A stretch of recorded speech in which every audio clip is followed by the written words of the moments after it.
Good day everyone and welcome to Exile News, the weekly show that brings you all the important news and informations on Path of Exile.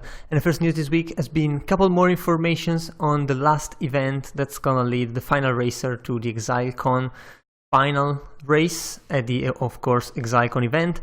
And the race, as a reminder, is happening on the 17th and it's gonna be streamed on the official Path of Exile channel. It's gonna be shoutcasted by Raze and ZigD.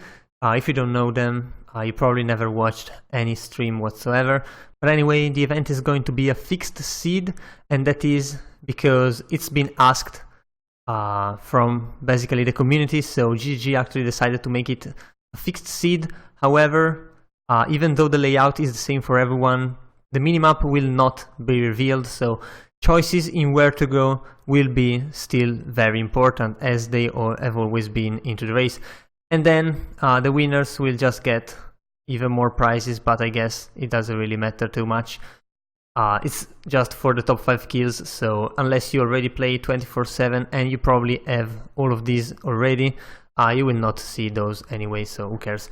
Also, we got some legend statistics, and this time it's about unique items and areas played.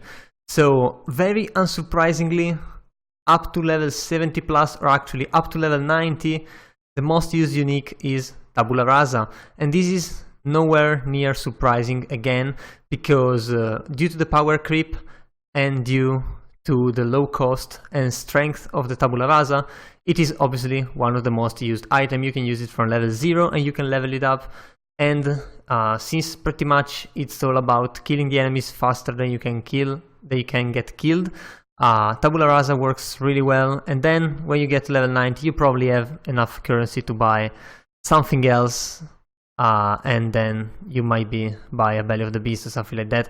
Doesn't really matter at that point, you are already in a full build.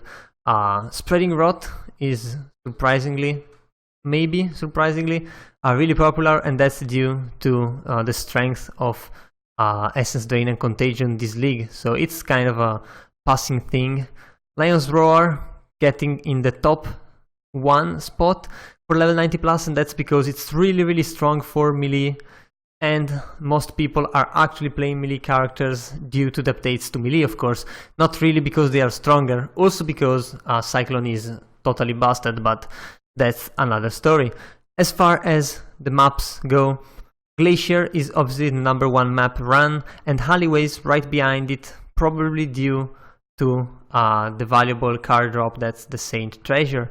Of course, Burial Chamber, maybe you can drop the Doctor there, so people still farming those. GG decided not to put the numbers here. I think they wanted to evade some critics maybe, because I'm pretty sure Glacier is like more than 70% of all of the fucking maps ever run. But still, top 5 map, obviously Glacier. Top yellow maps, Atoll, it's pretty good. And the top 5 red maps, well, there aren't really too many red maps to begin with, so I don't think this top 5 doesn't make much sense.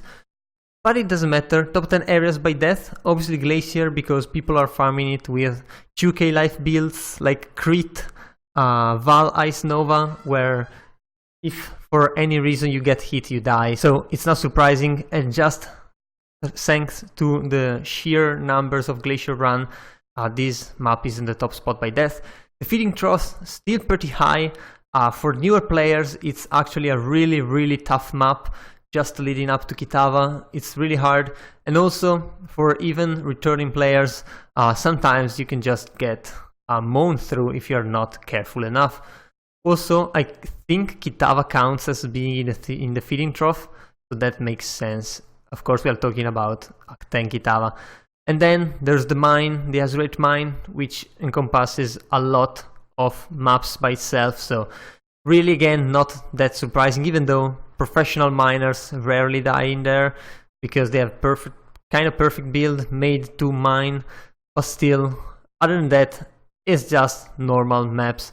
Burial Chambers, pretty low compared to the other maps. I guess that's how much it's not run and how strong people who run those maps are, because it's not really a hard map, and if you run it, you probably have a good build, unlike when you run Glacier. But anyway, I've been rambling too much about this, unsurprising things there.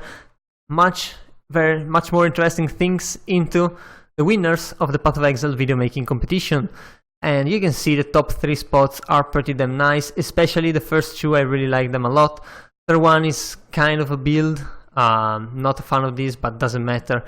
There's a lot more, there's top 10 winners and there's some runners up. I think GGG might give something to more runners up, we'll have to see.